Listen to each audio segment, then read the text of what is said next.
Assalamualaikum warahmatullahi wabarakatuh. Bagaimana kabar dari teman-teman semua? Semoga dalam keadaan sehat selalu. Pada video kali ini kita akan membahas bagaimana cara menggunakan digital multimeter. Setelah di video sebelumnya kita membahas bagian-bagian dari digital multimeter. Baik, kita hubungkan dulu probe positif dan probe negatifnya. Positif di atas, negatif di bawah. Mungkin untuk mempersingkat durasi dari video ini, untuk pengukuran voltase AC dan DC kita skip karena pada dasarnya pengukuran voltase AC dan DC sama secara paralel, jadi probe positif dan probe negatif ya kita hubungkan ke sumber listrik, dia akan terbaca nilai di digital multimeter ini. Kita langsung saja ke pengukuran ampere dari listrik DC. Kita arahkan. Nah, ini pengukuran yang paling besar ya, 10 ampere. Jadi kita ukur dengan nilai ambang batas yang paling besar dulu. Jangan lupa untuk mengukur ampere, kita pindahkan ke jack yang atas. Nah, ada perbedaan dalam pengukuran tegangan dan arus. Jika pengukuran tegangan itu dilakukan secara paralel, maka pengukuran arus itu dilakukan secara seri. Perlu bantuan dari adaptor yang mengubah arus AC menjadi arus DC. Nah, ini mungkin bisa dilihat adaptor ini ada dua pengaturan ya, yang gambarnya seperti ini dan ada gambarnya seperti ini ya. Dilihat arah garisnya, yang ini minus garisnya di luar, yang plus garisnya di dalam ya. Yang ini plus garisnya di luar ya, minus garisnya di dalam. Oke, terlihat ya. Bagaimana pembacaannya? Kita lihat di sini. Nah, yang kanan itu yang garisnya di luar, positif polarity, sedangkan yang kiri yang positifnya di luar itu berarti negatif polarity. Dilihat aja dari gambarnya ya. Nah, apa maksudnya? Jika kita memilih yang kiri, kita bisa lihat ini ada lubang tengahnya, lalu ada sisi luar. Apabila kita memilih yang positif di sisi luar, berarti yang di sisi luar ini bermuatan listrik positif, yang di dalam ini negatifnya. Apabila kita ubah modenya ke kanan, maka yang di dalam menjadi positif, yang luarnya menjadi negatif. Sedangkan yang di bawah ada angka 1,5, 3, 4,5, 6, 7,5, 9, dan 12. Ini adalah voltase yang dihasilkan. Jadi 1,5 sampai 12 volt maksimal. Kita coba yang positifnya di luar saja, negatifnya di dalam. Kita coba dengan lampu LED. Bagaimana kita mengetahui kaki dari lampu LED positif dan lampu LED negatif? Melihat dari gambar atau datasheet atau skema dari lampu LED, yang positif itu yang panjang kakinya ya, yang negatif itu yang pendek ya, mungkin bisa dilihat. Nah, ini dia, berarti yang panjang itu yang kanan, yang panjang itu berarti positif, kiri itu negatif. Namun apabila kita menemukan LED kakinya sudah potong, menentukan positif dan negatifnya bagaimana ya, seperti ini potong. Nah, kita lihat dari dalam. Nah, mungkin ini bisa terlihat ada besi yang besar ya, yang kiri itu yang besar. Nah, itu dia ya, yang kanan itu yang kecil ya. Melihat dari gambar bahwa yang besar ini adalah negatif, yang kecil itu adalah positif ya. Nah, maka kalau ada LED yang kakinya sudah patah misalkan, kita mau melihat negatif atau positifnya bagaimana, kita lihat saja dari dalam bagian dalam LED-nya. Yang positif itu yang kecil, yang negatif itu yang besar. Oke, baik, kita coba saja dulu. Kalau LED yang ini sudah dikasih tahu positifnya ke kabel yang mana, negatifnya yang mana. Oke, di sini saya tambahkan jumper untuk memperpanjang kabelnya. Di sini saya hubungkan ke yang negatif. Tadi mode dari adaptornya negatif di dalam, kita hubungkan ya. Lalu kita seri yang dari AVO-nya, satu di LED-nya, satu lagi di adaptor. Oke, menyala. Lihat pengukuran arus yang terbaca di multi itu sekitar 0,13 ampere berarti ya.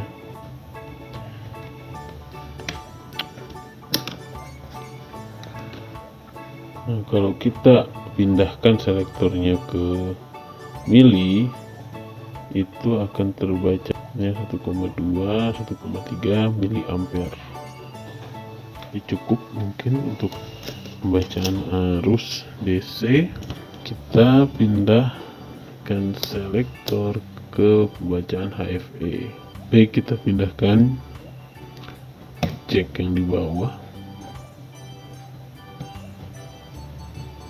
Untuk pembacaan HFE ini menggunakan bagian yang di sini ya, NPN dan PNP. Nah, HFE itu digunakan untuk membaca nilai dari transistor. Transistor itu ada tipe NPN dan PNP. Kita lihat di sini transistor NPN. Kalau dilihat dari gambar, perbedaannya itu adalah dari garis ya. Yang NPN itu garisnya menuju luar dan PNP itu garisnya atau arah tanda panahnya ke dalam ya. Di sini saya ada contoh dari transistor berserikan BC547. Bisa dilihat BC547. Oke, seri transistornya BC547. Saya sudah mencari datasheet atau dia skema dari transistor tersebut. Nah, BC547 gambarnya seperti ini, tanda panahnya menuju keluar, berarti jenisnya adalah transistor NPN. Nah, kita lihat bagaimana pembacaan kaki-kaki dari transistor. Melihat dari data yang ada, maka kolektor di sisi kiri, base di sisi tengah, dan emitter di sisi kanan. Ini kan ada yang lurus ya, ada yang lurus, ada yang melengkung. Lurusnya menghadap ke kita seperti ini. Kaki yang kiri adalah kolektor, kaki tengah base, dan kaki yang kanan adalah emitter. Oke, kita masukkan ke sini. Ini adalah jenis NPN, maka akan dimasukkan ke bagian yang kiri, NPN. Nah, kita lihat tadi kolektor di sisi kiri, tengahnya itu adalah base-nya, basisnya, yang kanan emitter ya. Seperti ini ya. Ini kan kolektor di sisi kiri, base di tengah, dan emitter di kanan. Seperti ini ya. Kita lihat berapa nilainya. Nah, nilai HFE dari transistor ini adalah 294 ya. Kurang lebih 294. Nilai tersebut akan berubah-ubah tergantung dari jenis transistornya, seri transistornya, seperti itu ya. Oke, lalu selanjutnya kita pindahkan selektor ke dioda. Untuk dari komponen dioda seperti ini, salah satunya ini ya. Banyak jenis dioda, LED termasuk salah satu jenis dioda ya, seperti ini. Kita lihat di sini ada garis putih. Garis putih itu menunjukkan sisi negatif atau katoda, sedangkan yang hitam atau sisi sebaliknya adalah positif. Kita hubungkan probe yang hitam ke negatif. Negatif saya taruh di kanan ya, di sisi sini.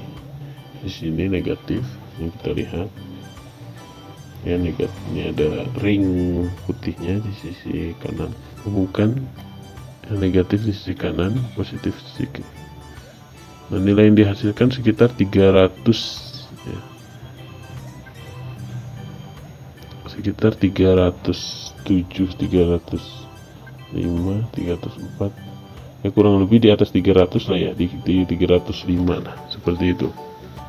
Apabila kita menghubungkannya terbalik ya, misalkan yang negatif di probe negatif kita sambungkan ke positif, dan positif kita sambungkan ke negatif, dia tidak akan menghasilkan nilai ya. Oke, lanjut Tadi ada suara, mungkin terdengar suara itu dari speaker ini ya. Ini saya modifikasi, saya tambahkan speaker untuk pengecekan kontinuitas.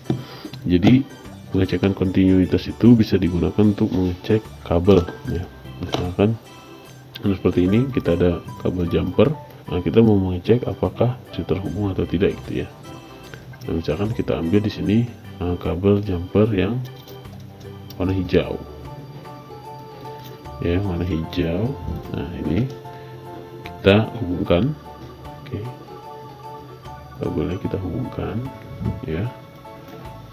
Nah, untuk mengecek apakah kabel ini tidak putus, apabila terhubung akan berbunyi. Bisa didengar mungkin ya, berbunyi dia. Nah, bisa juga kita gunakan, misal kita mau mencari ujung dari kabel yang ini kan sudah ada warnanya ya, misalkan warnanya sama, ini ujungnya di mana dari segini banyak kabel ya, kita cek satu-satu kabel mana yang berbunyi ya, ujung mana yang berbunyi. Coba kita hubungkan, tidak berbunyi, tidak berbunyi.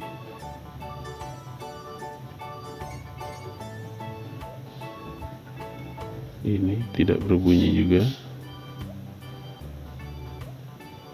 tidak berbunyi, tidak berbunyi. Nah, berbunyi berarti kabel yang ini ujungnya. Oke. Itu apabila kita punya lampu LED lalu kita mau mengecek ini lampu LED-nya mesti nyala atau tidak, seperti itu ya. Itu bisa kita gunakan, pengecekannya bisa dengan mode dioda ini. Tadi sudah kita bahas, kaki dari lampu LED ini yang panjang itu positif, yang pendek itu adalah negatif. Maka yang panjang ini kita hubungkan dengan probe yang merah atau yang positif, sedangkan yang pendek ini probe negatif. Nah, seperti ini. Berarti lampu LED ini mesti menyala ya. Nah, apabila ada lampu LED yang seperti ini, kita tidak tahu yang mana positif yang mana negatif, bisa kita coba saja hubungkan salah satu kakinya dengan positif dan satu kaki yang satunya dengan negatif. Tidak menyala, mari kita balik. Kaki kiri sekarang positif, kaki kanan negatif. Nah, berarti maka yang kaki yang sisi sebelah kanan ini adalah negatif dan kaki sebelah kiri adalah positif ya. Oke, selanjutnya kita akan melakukan pengukuran resistor ya. Di sini ada resistor cukup besar. Ini bagi salah satu contoh resistor seperti ini. Tiap warna memiliki nilai masing-masing. Mungkin akan kita bahas di video berikutnya. Untuk melakukan pengukuran resistor, tidak masalah dengan nilai ambang batas yang terkecil dulu. Kita nanti melihat apakah nilainya keluar atau tidak. Kalau tidak keluar berarti nilai resistornya lebih dari ambang batas tersebut ya. Untuk resistor, silahkan menempatkan kaki yang mana saja untuk kaki positif dan kaki negatif, karena tidak bermasalah ya. Coba kita hubungkan, tidak menunjukkan angka berarti nilainya lebih besar dari nilai ambang batas. Coba kita pindah, kita pilih ke 2000 ya, selektor di 2000 ohm 001, berarti 0,3 ini kurang lebih 1000 ohm. Nilainya resistor ini adalah 1000 ohm. Coba kita naikkan lagi ke 20k atau 20.000. Layarnya saya angkat dulu, ini saya tinggikan dulu. Nah, coba kita ukur ya, resistor ini di mode 20k. Nah, bernilai 0,01, sedangkan yang tadi di 2000 ohm nilainya 001 ya. Jadi nilai resistor ini 1000 ohm. 001 atau 1 dikali 1000 berarti 1000 ohm. Sedangkan ini 20k 0,01 dikali 10.000. Baik, selesai melakukan pengukuran terhadap resistor. Sekian video kali ini, semoga bermanfaat dan bisa menambah pengetahuan teman-teman semua. Apabila ada kekeliruan atau kesalahan, silahkan disampaikan di kolom komentar. Mohon maaf apabila saya ada salah kata dalam pembuatan video kali ini. Semoga kita bisa bertemu di video berikutnya. Assalamualaikum warahmatullahi wabarakatuh.